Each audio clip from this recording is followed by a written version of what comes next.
একবার ভাবুন তো, বাংলাদেশের রাজধানী ঢাকায় পাকিস্তানের একটা দিবস, পাকিস্তান দিবস, সেই পাকিস্তান দিবস যথাযথ উৎসাহ উদ্দীপনার মাধ্যমে পালন করা হচ্ছে। তাহলে কেমন লাগার কথা এই অনুভূতিগুলো সম্ভবত আমাদের শূন্যের দিকে চলে যাচ্ছে। কারণ ঢাকায় আড়ম্বরপূর্ণ অবস্থার মধ্য দিয়ে পাকিস্তান দিবস পালিত হচ্ছে। পাকিস্তানি দূতাবাস এটা আয়োজন করেছে, সেটা ভিন্ন কথা। পাকিস্তানি দূতাবাস তাদের একটা দিবস তারা আয়োজন করবে, সেখানে বাঙালি অনেকে আমন্ত্রিত হয়ে যাবে, পাকিপন্থী অনেকেই যাবে, সেটা মোটামুটি মেনে না নেওয়ার কিছু নেই। কিন্তু বাংলাদেশের নাগরিক, বাংলাদেশের পাকপন্থী, বাংলাদেশে 1971 সালে রেখে যাওয়া পাকি যে বীজ, সেই বীজের যারা বংশধর, তারা যদি পাকিস্তান দিবস পালন করে এবং পাকিস্তান দিবস পালন করতে গিয়ে আমাদের মহান সূর্য সেন কিংবা প্রীতিলতাদের সন্ত্রাসী হিসেবে আখ্যা দেওয়ার যদি চেষ্টা করে, তাহলে সেটাকে আপনি কোন ভাষায় অভিহিত করবেন? আদতে 23শে মার্চ গতকালকে যে পাকিস্তান দিবস পালিত হলো, সেই পাকিস্তান দিবসের ভিত্তিমূল আমরা ধ্বংস করে দিয়েছিলাম 1971 সালে। সেই প্রেক্ষাপট নিয়ে আলোচনাটা করবই। ঢাকায় কারা পাকিস্তান দিবস পালন করলো, তাদের সেই কর্মকাণ্ড নিয়েও একটু আলোচনা করব, কিন্তু প্রকৃতভাবে বোঝার চেষ্টা করব যে 23শে মার্চের কবর রচনাটা 1971 সালেই কিভাবে হয়েছিল, সেদিন কি কর্মসূচি পালন করা হয়েছিল এবং বাংলাদেশের বিখ্যাত জনের বিভিন্ন লেখায় 23শে মার্চ প্রতিরোধ দিবস হিসেবে কিভাবে সামনে এসেছিল বাংলাদেশের জন্য। সেই আলোচনাই করব এই ভিডিওতে। থাকবেন পলিটিক্স টিভির নিয়মিত আয়োজনে।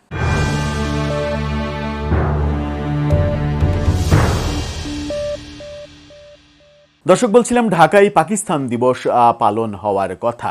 পাকিস্তানি দূতাবাস তাদের আয়োজনে এটা পালন করেছে, সেখানে কোনো আপত্তি থাকার কথা নয়। কারণ পাকিস্তানি দূতাবাস ঢাকায় অবস্থান করছে, বৈধভাবে অবস্থান করছে, তারা সেটা করতেই পারে। যেমন এই ঢাকা পোস্টের এই শিরোনামটা দেখে নিতে পারেন, সেখানে বলা হচ্ছে ঢাকায় পাকিস্তান দিবস উদযাপন। পাকিস্তানের জাতীয় দিবস উদযাপিত হয়েছে, এই উপলক্ষে ঢাকাস্থ সেখানে আনুষ্ঠানিকভাবে পাকিস্তানের পতাকা উত্তোলন করা হয়। পাকিস্তানি সম্প্রদায়ের সদস্য, শিক্ষার্থী, সুশীল সমাজের প্রতিনিধি এবং স্থানীয় গণমাধ্যমের উপস্থিতি হাই কমিশনার ইমরান হায়দার যখন নিশ্চিত করেছেন, তাদের উপস্থিতিতেই পতাকা উত্তোলনের ঘটনা ঘটেছে। আদতে পাকিস্তান দিবসটা আসলে কি, যেটা তারা পালন করে? 1940 সালে 23শে মার্চের সেই ঐতিহাসিক দিনটি স্মরণ করে তারা, যেদিন কায়েদে আজম মোহাম্মদ আলী জিন্নার নেতৃত্বে পাকিস্তান আন্দোলনের দূরদর্শী নেতারা মুসলমানদের জন্য একটি স্বাধীন মাতৃভূমির ভিত্তি স্থাপন করেছিল পাকিস্তান প্রস্তাব পাশ করার মাধ্যমে। 1940 সালে এই পাকিস্তান প্রস্তাবের মাধ্যমে যে ব্যাপারটা সংগঠিত হয়েছিল, সেটাকেই পাকিস্তান দীর্ঘ সময় ধরে পাকিস্তান দিবস হিসেবে পালন করে আসছে। এরপরে 47-এর দেশভাগ আমরা দেখেছিলাম।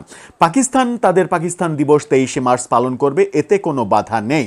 কিন্তু যখন ঢাকায় বাংলাদেশের নাগরিকরা এই পাকিস্তান দিবস পালন করে, তখন আপনি সেটাকে কি বলবেন? একটু এই ছবিটা দেখে নিন। সেখানে এই ছবিতে 23 মার্চ ঐতিহাসিক পাকিস্তান দিবস উপলক্ষে দোয়া মাহফিল ও আলোচনা সভা, যারা উপস্থিত দেখছেন, ছবির সবার বামে জিন্না টুপি পরে একজন, মাঝখানে নর্মাল টুপি পরে একজন, আর তার বামে যে ভদ্রলোক ভদ্র যুবক বসে আছেন, সেই ভদ্র যুবকের অধ্যত্বপূর্ণ যে বক্তব্য। ইত্তেফাক এটা নিয়ে একটা ভিডিও প্রকাশ করেছে। ইত্তেফাকের ভিডিও থেকে অল্প একটু, ইত্তেফাকের সৌজন্যে আপনারা একটু দেখে আসেন, তাহলে বুঝতে পারবেন যে কি ধরনের কথা বলার অধ্যত্ব দেখিয়েছে সে। এই যে বক্তব্য, পাকিস্তানকে সে ওন করতে চাইছে, পাকিস্তানি তার কাছে সবকিছু, পাকিস্তানি বাংলাদেশের ভিত্তি, পাকিস্তান ছাড়া বাংলাদেশের ভিত্তি রচনা হবে না। এবং ভয়াবহভাবে সে বলছে যে সূর্য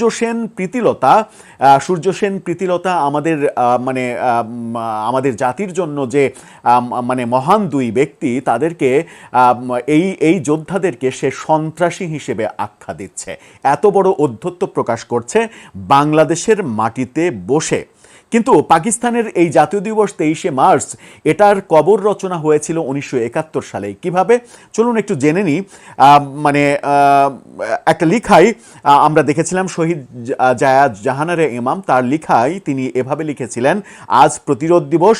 খুব সকালে বাড়িশুদ্ধ সবাই মিলে ছাদে গিয়ে কালো পতাকার পাশে আর একটা বাঁশে উড়ালাম স্বাধীন বাংলাদেশের নতুন পতাকা। বুকের মধ্যে শিরশির করে উঠল আনন্দ, উত্তেজনা, প্রত্যাশা, ভয়, অজানা আতঙ্ক, সব কিছু মিলে একাকার অনুভূতি। শহীদ জাহানারা ইমাম তার লিখায় এই 1971 সালে 23শে মার্চ সম্পর্কে এই কথাগুলো বলেছিলেন।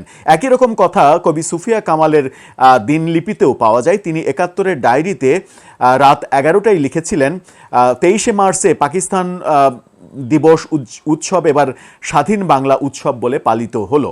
বাংলার ম্যাপ আঁকা, পতাকা উত্তোলন, ঘরে ঘরে, অফিস, হাইকোর্ট, হোটেল, গাড়ি, বাড়িতে অভূতপূর্ব উত্তেজনায় কাটলো। এত আন্দোলন, জয়ী হতেই হবে, এই কথাটা মনে পড়ছে। 1971 সালে 23শে মার্চ আসলে কি ঘটেছিল সেদিন?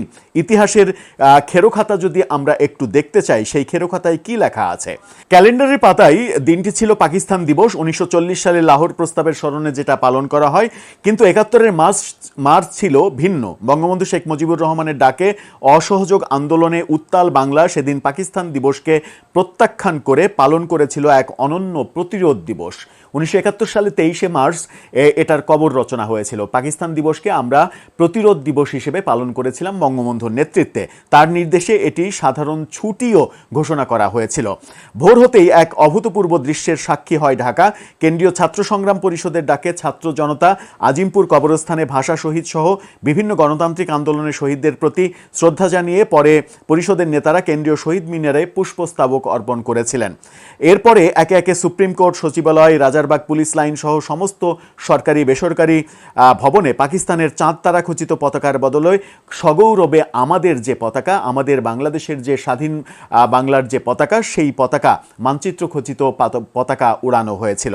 সকাল 9টায় আউটার স্টেডিয়ামে জয় বাংলা বাহিনীর সদস্যরা সামরিক কায়দায় কুচকাওয়াজ ও যুদ্ধের মহড়া প্রদর্শন করেছিলেন।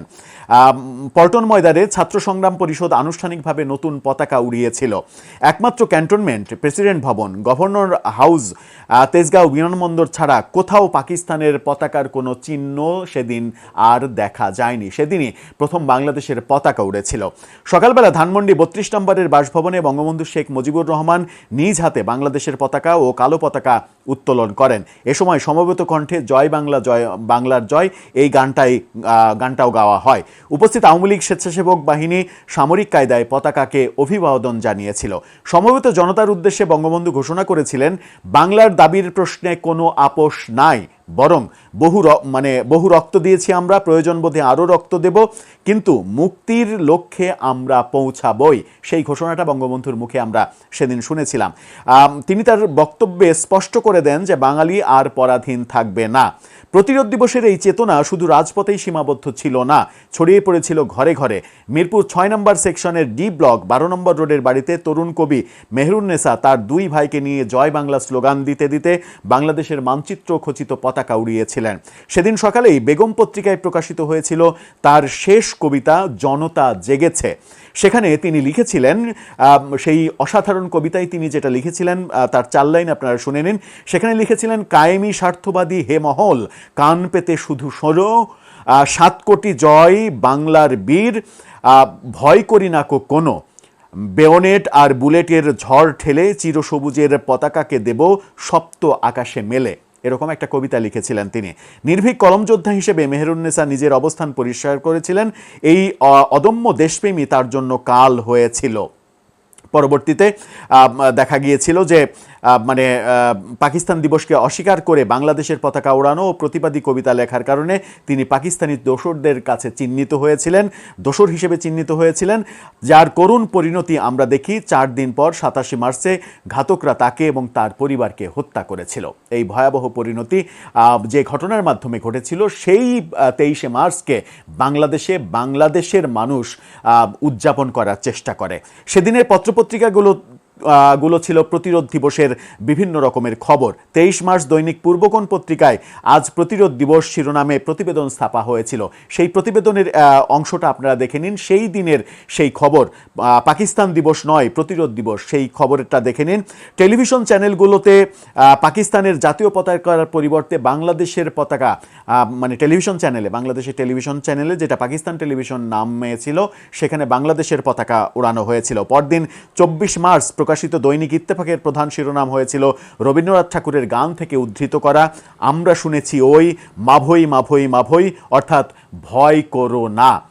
দৈনিক ইত্তেফাক পত্রিকায় আগের দিন বঙ্গবন্ধুর দেওয়া বক্তব্য থেকে কর্মপন্থা নির্ধারণের ভার আমার উপর ছাড়িয়া দিন শিরোনামে প্রতিবেদন প্রকাশ করা হয়েছিল। 1971 সালে 23শে মার্চ হয়ে উঠেছিল বাঙালির স্বাধিকার আন্দোলনের এক চূড়ান্ত মহড়া। কোনো একটি রাষ্ট্র কাঠামোর ভেতরেই সেই রাষ্ট্রের অস্তিত্বকে অস্বীকার করার অনন্য নজির স্থাপন করা হয়েছিল। অর্থাৎ 23শে মার্চই বাংলার প্রথম পতাকা উত্তোলন করা হয়েছিল, সেদিনকে প্রতিরোধ দিবস ঘোষণা করা হয়েছিল, এবং 23শে মার্চ যখন আমাদের প্রতিরোধ দিবস হিসেবে পালন করার কথা, তখন আমরা দেখলাম কিছু পাকপন্থী মানুষ যারা প্রীতিলতা সূর্য সেনকে সন্ত্রাসী উপাধি দিয়ে পাকিস্তান দিবস পালন করছে। অথচ সরকার, রাষ্ট্রকাঠামো ওই প্রফেসর ইউনূস সরকারের আমলের মতোই চুপচাপ সবকিছু দেখে যাচ্ছে। দর্শক, আপনার মতামত এই ব্যাপারে জানিয়ে লিখতে পারেন আমাদের কমেন্ট বক্সে।